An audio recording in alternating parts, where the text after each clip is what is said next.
So hello everyone, welcome back to my channel. Today we'll be starting with Unit 2 of VAC Culture and Communication, that is Developing Life Skills. So the first topic which we have to understand in this unit is empathy. So first we will understand the meaning of empathy, and then we will learn the points that why empathy is so much important in our personal life, because it helps to develop our own personal and interpersonal relationships. So, empathy is the ability to understand and share the feelings of another person. It plays a crucial role in human relationships and social interaction. Here are the key points of the concept of empathy. So, empathy का मतलब होता है putting yourself in the shoes of other person. It means that you are able to understand and justify the feelings of another person who is communicating their feelings to you. So this is empathy, कि आप दूसरे की feelings को अच्छे तरीके से समझ रहे हैं और अपने आप को उनकी पोजीशन पर रखकर देखकर तब अपने हिसाब से उसको फील कर रहे हैं. That is empathy. That is putting yourself in the feelings or in the shoes of another person. The first very important thing which we develop through the concept of empathy is that understanding others. So we understand the emotions and perspectives of others when we put ourselves in themselves in their shoes. Next one is emotional sharing. So when we share our feelings, there are particular sense of emotions which we exchange between themselves. Okay, so emotion sharing is also done during this process. Then there is cognitive empathy. This aspect focuses on understanding someone's thought, feelings, and perspectives intellectually without necessarily feeling the same emotions. So it is not necessary that a person has to communicate his or her feelings to you so that you can be empathic towards them. ठीक है, जरूरी नहीं है कि वो आपको अपनी feelings बताए तभी आप उसके लिए एम्पैथी फील करो. You know sometimes there is a person who is just sitting around the corner of the room and you just know them, और आप उनकी फीलिंग्स खुद समझ सकते हैं अपने माइंड से. ठीक है, it's not from the judging type of perspective but it understanding the feelings of other person just by being empathetic towards them. Okay, then we have affective empathy. This involves physical feeling the emotions of another person, such as feeling joy when someone is happy or sadness when someone is distressed. So affective empathy जो है वो physical हमारी empathy पर develop होती है. For example, if someone is very happy or surprised about a particular occasion, so what we feel that when they are happy, we also feel a bliss or happiness among ourselves. So that is affective empathy. Then we have compassionate action. Empathy often leads to a desire to help or support the other person, translating understanding into compassion actions or responses. So when we are compassionate towards doing something, जब हमें कोई अपनी feelings बताता है, that is compassionate action, कि आप उसकी तरफ empathetic हैं. ठीक है, तो आप उसके लिए कुछ करना चाहते हैं. that is compassionate action जो कि आप लेते हैं क्योंकि आप उसके लिए empathetic feel करते हैं. देन आपकी कम्युनिकेशन स्किल्स इससे बहुत अच्छी डेवलप होती हैं, बिकॉज आप लोगों को समझ सकते हैं, आप उनकी पर्सनालिटी टाइप्स को अच्छी तरीके से समझ पाते हैं. देन आपको कुछ नॉन वर्बल क्यूज भी मिलते हैं. It is not necessary to have a verbal communication every time, ताकि आप दूसरे पर्सन की फीलिंग्स को समझ सकें.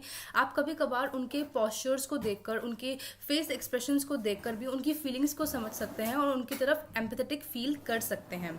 Then we have perspective taking. So perspective taking में क्या आता है कि आपके पर्सपेक्टिव जो हैं वो मोस्टली दूसरे लोगों से डिफरेंट होते हैं. ठीक है, so when you are feeling something for another person, तो आप उनके पर्सपेक्टिव को भी अपने थ्रू देखते हैं. तो आपके पर्सपेक्टिव यानी कि एक होता है ना, देखने का नजरिया आपका बदल जाता है. Then cultural sensitivity, emotional regulation, building relationships, conflict resolution because जो भी आपकी मतभेद होती हैं जब आप उसको पॉइंट ऑफ व्यू से देखते हैं. एम्पैथेटिक रिलेशनशिप्स में और एम्पैथी में सबसे मेन पॉइंट यही होता है कि जब आप अपने आप को दूसरे के पॉइंट ऑफ व्यू से देखते हैं सिचुएशन को. देयर इज अ फिगर जिसमें एक तरीके से आप 9 लिखा होता है, तो दूसरे पर्सन की तरफ से वो 6 दिखता है, who is standing on other side. ठीक है, और दूसरे पर्सन की तरफ से वो 9 दिखता है. ठीक है, so that is the concept of empathy, कि जब आप दूसरे के पॉइंट ऑफ व्यू से देखेंगे तो आपको चीजें बिल्कुल डिफरेंट लगती हैं. ठीक है, तो इसकी वजह से कॉन्फ्लिक्ट्स जो होते हैं उनका रेजोल्यूशन भी हो जाता है. जब आप अपनी प्रॉब्लम्स किसी को समझाते हैं तो आपके कॉन्फ्लिक्ट्स और जितने भी हम बोल सकते हैं कि इंटरपर्सनल रिलेशनशिप्स में हमारे जो कॉन्फ्लिक्ट्स होते हैं वो भी रिजॉल्व हो जाते हैं. Self awareness, developmental aspect. Why it helps in developmental aspects? क्योंकि आपकी रिलेशनशिप्स अच्छी होती हैं, आपकी सोशल इंटरेक्शंस अच्छी होती हैं और उसकी वजह से जो आपकी इमोशनल ग्रोथ होती है वो बहुत ज़्यादा बढ़ जाती है. Now, there's a difference between empathy and sympathy. While empathy involves sharing and understanding others' feelings, sympathy is more about feeling pity or sorrow for someone's situation, which does not necessarily involve shared emotional experience. So, many a times people confuse themselves into two words, that is empathy and sympathy, but these two, the meanings of these two words are far apart from each other. Now let us understand how. empathy का मतलब होता है कि आप दूसरे की feelings को समझ रहे हैं, लेकिन सिंपैथी में आप दूसरे की फीलिंग्स को समझ कर उनकी तरफ जो है कुछ पिटी और थोड़ा दुख महसूस करते हैं due to some of the situations which are happening in their life. ठीक है. So this is the difference between empathy and sympathy. Sympathy में आपका सिर्फ एक सैडनेस का या पिटीनेस का इमोशंस होता है, लेकिन एम्पैथी में सैडनेस, पिटीनेस, हैप्पीनेस, जॉयनेस, जैसे भी वो दूसरा पर्सन फील कर रहा होता है आप वैसा ही फील करते हैं. Now, empathy is fundamental to building meaningful connections and fostering a supportive and understanding environment in personal, professional and social context. So, इसमें benefit दिखा रखा है हमारे पास empathy का कि आपके meaningful connections बढ़ते हैं, एक supportive और understanding environment आपको provide होता है when you are empathic towards the people who are present in your environment. Then we have adaptability. Now, what is the meaning of adaptability? Adaptability refers to the ability to adjust to new conditions, changes or challenges effectively. It is a crucial skill in both personal and professional context. Here are the key points of the concept of adaptability. So adaptability का मतलब ये होता है कि जितनी भी नई conditions, changes, challenges जितने भी आ रहे हैं आप उनसे adapt कर लेते हैं अपने आप को, यानी कि you can adjust in any new environment. That is adaptability. तो उससे आपके क्या क्या बेनिफिट्स होते हैं. सबसे पहले तो आपकी फ्लेक्सिबिलिटी बढ़ती है. फ्लेक्सिबिलिटी की आप किसी भी कंडीशंस में मोल्ड हो सकते हैं. Then you have open mindness. आपके पास एक टेंशन नहीं रहती कि यार अगर मैं उस इन्वायरमेंट में जाऊंगा, वहाँ का माहौल ऐसा है तो मेरे साथ क्या होगा. यू बिकम ओपन माइंडेड कि यार ठीक है, इतनी सारी सिचुएशंस में हम अपने आप को एडजस्ट कर रखा है पहले भी. So you gain experience. ठीक है, आपको एक एक्सपीरियंस मिलता है तो आपकी ओपन माइंडनेस ना हो जाती है. Then problem solving skills. There are various challenges and problems in every environment. तो जब आप दूसरे environment में जाते हैं तो अलग अलग environments में जब आप अपने आप को adapt कर लेते हैं तो आपकी problem solving skills जो हैं वो भी बढ़ जाती हैं. Then आप बहुत ज़्यादा resilient हो जाते हैं. It is sometimes what happen in our NCC camps. I'm talking about my personal experience that when we do the camps there are different types of challenges which we face there. ठीक है, it may be relating to the hygienic conditions there, the sanitation problems, the security problems of the girl cadets. There are many problems when we are there in a camp. Sometimes the food is not up to the quality, and there are various problems. And sometimes some girl cadets used to fight with each other over silly things. ठीक है, so these are the problems you become resilient to. ठीक है, जितनी भी problems आते हैं you get the strength to recover from that setback. आपको कुछ भी प्रॉब्लम होती है, कुछ भी चीज़ें होती हैं, you have someone there to support yourself. और आपके पास इतनी स्ट्रेंथ होती है कि अगर वहाँ पे कोई भी प्रॉब्लम होती है then you are enough for yourself to solve that problem. Then continuous learning is necessary in adaptability. Obviously जब आप नए नए इन्वायरमेंट्स में अपने आप को अडेप्ट करते हैं तो आप नई नई चीज़ें भी वहाँ पर सीखते हैं. Then you have emotional regulation. It is not necessary that you have a perfect environment every time. तो आपका इन्वायरमेंट जो है वो कॉन्टिन्यूसली चेंजिंग होता रहता है. जब आप उसके हिसाब से अपने आप को अडेप्ट कर लेते हैं तो आपके इमोशंस जो हैं आप उनको भी रेगुलेट करना सीख जाते हैं. ठीक है. Then you have a proactive attitude. Proactive attitude means you can be change और mould according to the situations. Proactive का मतलब होता है कि रिएक्टिव इन एवरी सेंस, कि आप कंडीशंस के हिसाब से अपने आप को रिएक्टिव बनाते हैं. The meaning of proactive is that you are very reactive to the conditions in which you are present right now. ठीक है. Then you have a quick thinking. Obviously quick thinking, decision making, problem solving skills ये adaptability का part है. So इसमें explain करने की इतनी ज़रूरत नहीं है. You can understand adaptation strategies. Obviously you develop them. Stress management आपका हो जाता है. Collaboration करते हैं आप लोगों के साथ problems को solve करने के लिए. आप feedback को accept करते हैं at the end point of the time. Innovative thinking हो जाती है आपकी. New problems always create new innovations. That is the truth behind that. Innovative thinking हो जाती है आपकी आपकी सेल्फ अवेयर हो जाते हैं आप अपने बारे में कि that you what you can achieve in your life, ठीक है। आपके पास इतनी अवेयरनेस हो जाती है कि यार इतने सारे इन्वायरमेंट्स में अब मैं रह चुकी हूँ, इतने सारे तरह तरह की पर्सनैलिटीज और लोगों के साथ मैं एडजस्ट कर सकती हूँ। सो आई एम सेल्फ अवेयर कि आगे कोई भी वर्क बैकग्राउंड में कैसे भी वर्क कल्चर में मैं एडजस्ट कर ही सकती हूँ। देन गोल रीवैल्यूएशन, ठीक है। अब क्या होता है कि जब आप नए इन्वायरमेंट में जाते हैं and when you experience certain problems और उनको कॉम्बैट नहीं कर पाते हैं, so what happens to yourself that you generally use to question yourself, ठीक है। आप ये कहते हैं कि यार ऐसा नहीं है कि सब इसी इन्वायरमेंट में हमेशा रहे हैं, you know it is necessary कि जब हम कैंप्स में आते हैं so we see many girl cadets who are not very adjustable to the camp environment, ठीक है, because they come from a nuclear family. I also come from a nuclear family but I become very adjustable, easily adjustable to them. Being an introvert, I become adjustable to those things. Why? Because I don't know, I have that sense of adaptability, because आप कैसे भी conditions में आप रखोगे आप उसके हिसाब से मैं अपने आप को मोल्ड डाउन कर ही लेते हो, ठीक है। उसमें ऐसी कोई लॉजिकल थिंकिंग नहीं चाहिए होती, ऐसी कोई प्रैक्टिस नहीं चाहिए होती। आप खुद को बस अपने हिसाब के लोगों की तरफ से there are different personalities, I am not saying that I have different personalities, but it just कि आप अपने हिसाब को एडजस्ट कर लेते हो through help of other people. Then आपके अंदर रिसोर्स मैनेजमेंट आ जाता है, ठीक है। I was on the topic of goal revaluation. Goal revaluation कैसे होता है कि जब आपको पता चलता है कि आपके ये प्रॉब्लम्स हो रही हैं तो आप अपने लाइफ के गोल्स को सेट करते हैं कि that my problems in this environment is this, और इस प्रॉब्लम को सॉल्व करने के लिए मुझे ये करना होगा, इस प्रॉब्लम को सॉल्व करने के लिए मुझे ये करना होगा। तो आप अपने गोल्स सेट डाउन करते हैं उन प्रॉब्लम्स को सॉल्व डाउन करने के लिए जो आपको न्यू इन्वायरमेंट में मिलते हैं। Then we have resource management, ठीक है। Not every environment consist of particular और effective resources which you can use, ठीक है। तो रिसोर्स मैनेजमेंट भी उस टाइम पर बहुत ज़्यादा नेसेसरी हो जाता है कि किस तरीके से आप अपने रिसोर्सेज को यूज़ करेंगे। Then adaptability is essential for thriving in dynamic environments. Obviously तरह तरह के changing environments में adapt करने के लिए आपको adaptability चाहिए, uncertainty को manage करने के लिए adaptability की skill आपको चाहिए, और new opportunities लेने के लिए भी आपके पास adaptability की skill होनी चाहिए. It enables individuals and organizations to remain resilient and effective amidst change. So जब आप adaptable बन जाते हैं, so what happens to yourself or your personal condition कि आपके अंदर ये attitude आ कि यार कैसी भी कंडीशंस आए, कैसे भी चेंजेस आए, I can adapt to them, ठीक है। बहुत सारा का वर्क कल्चर होता है जहाँ पर अब AI आ चुका है, ठीक है। तो अब what is there is happening कि द रोबोट्स और AI technology is replacing humans.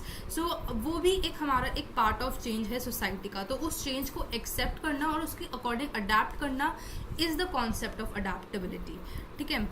The next concept which you are going to understand in this is conserving our natural resources.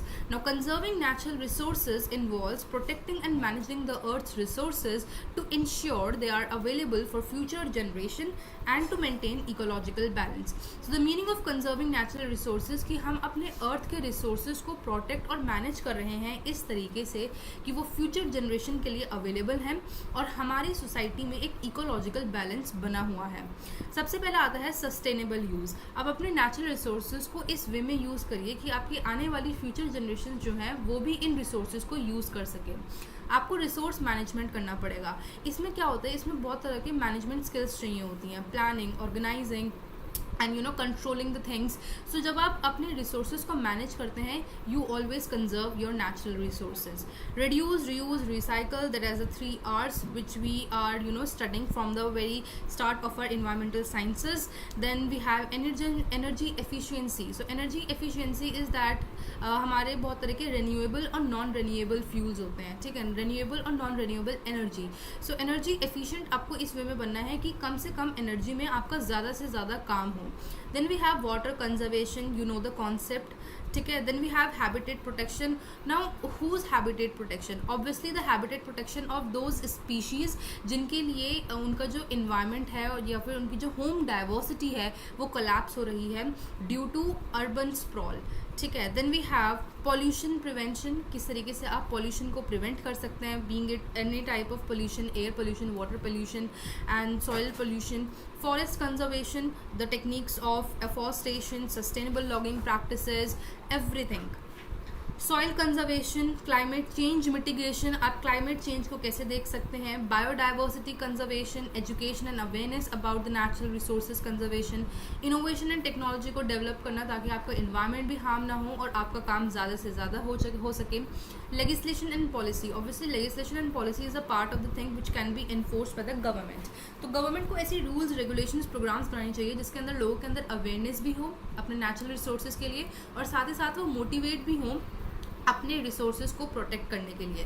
Then जब आप अपने नेचुरल रिसोर्सेज को protect करते हैं, आप जितने भी नेचुरल इन्वायरमेंट देखिए, जितने भी हमारे मूवमेंट्स होते हैं, the green belt movement, the Chipko movement, ठीक है, जितने भी हमारे कॉन्जर्वेशन रिसोर्सेज होते हैं, इसमें बहुत सारे लोग एक साथ मिलकर प्रोटेस्ट करते हैं ताकि you have seen the movement which was against the construction of a particular dam. I think that is a Tehri dam और I am not getting the name of the particular dam which was constructed over the Yamuna bridge. I think it's in Gujarat. Okay, so whatever the thing कि जब भी protest होता है natural resources को conserve करने के लिए, उस प्रोटेस्ट में जनरली बहुत सारे लोग इन्वॉल्व होते हैं और हम ये देखते हैं उसमें वो कम्युनिटीज़ इन्वॉल्व होती हैं जो कि उस नेचुरल रिसोर्सेज पर थ्राइव कर रही होती हैं, मोस्टली ट्राइबल पीपल और the people of the country side जो कि उस क्लाइमेट में रहते हैं। तो उन्हें लगता है कि आने वाली जो हमारा टाइम है उसमें उनको थ्रेटेंड फील हो सकता है due to such developmental issues, ठीक है। तो इसलिए कम्युनिटी इन्वॉल्वमेंट होती है जब आप अपने नेचुरल रिसोर्स को कंजर्व करने के लिए आगे बढ़ते हैं। देन आपको इकोनॉमिक इंसेंटिव्स भी मिलते हैं। वाई? ऑब्वियसली जब आप अपने नेचुरल रिसोर्सेज को कंजर्व करते हैं तो आपके पास जो है इनपुट्स, इकोनॉमिक इन्वायरमेंट में अगर हम बोले इकोनॉमिक टर्म्स में, तो आपके इनपुट्स जो हैं वो ज़्यादा कंजर्व होते हैं और इनपुट्स जब आपके ज़्यादा हैं तो ऑब्वियसली आपका जो आउटपुट प्रोडक्शन है इकोनॉमी में, that will obviously increase in multiple folds. Then, conserving natural resources is essential for maintaining ecological balance, supporting economic development, and ensuring a healthy environment for future generation. Now, the last concept of this unit is sharing knowledge resources. Sharing knowledge resources refers to the practice of making information, expertise, and learning materials accessible to others to enhance learning, innovation, and problem solving. ठीक है, sharing knowledge resources, I think these are the very basic concept जिसमें मुझे मतलब समझाने की भी ज़रूरत नहीं है। You can just read them and understand them. तो आपको नॉलेज के रिसोर्सेज को शेयर करना चाहिए। वाई? ताकि वो सबके पास एक्सेसिबल हो, ओपन एक्सेस उसका अवेलेबल हो, आप लोगों के साथ कोलैब कर सके प्रॉब्लम सॉल्विंग स्किल्स के लिए। आपकी नॉलेज रिपोजिटरीज बढ़ती हैं। जब आप एक किसी चीज़ को स्प्रेड करते हैं नॉलेज को, सो व्हाट यू गेट कि आप उस नॉलेज के परसेप्शन को, आपको उसका एक नया मीनिंग मिलता है due to different point of view, ठीक है। एजुकेशनल प्लेटफॉर्म्स के लिए, नेटवर्किंग के लिए, डॉक्यूमेंटेशन के लिए, मेंटरिंग एंड कोचिंग के लिए, एंड वर्कशॉप्स एंड सेमिनार्स हमारे अरेंज होते हैं ताकि आप अपनी नॉलेज को शेयर कर सकें, इंटरैक्ट कर सकें। मैनेजमेंट सिस्टम हमारा होता है, क्राउड सोर्सिंग होता है, leveraging the collective intelligence and expertise of a large group of people to generate ideas, solve problem, and crowdsourcing और crowdfunding. So what you understand by crowdfunding कि आपको crowd fund provide करता है for a particular startup और entrepreneur और enterprise, ठीक है। Crowd sourcing में क्या होता है कि आपका सोर्स जो है नॉलेज का, that comes from a large people, ठीक है, that comes from a crowd. So leveraging collective intelligence from a crowd. Then we have feedback mechanism. Obviously जब आप अपनी नॉलेज को शेयर करते हैं या वो अपना पॉइंट ऑफ व्यू रखता है तो आपको एक फीडबैक मिलता है, ठीक है। You get to understand the cultural and linguistic sensitivity. आपके पास एथिकल कंसिडरेशन होती है, इनोवेशन ऑन रिसर्च होता है और इसमें हमारी कम्युनिटी एंगेजमेंट भी होता है।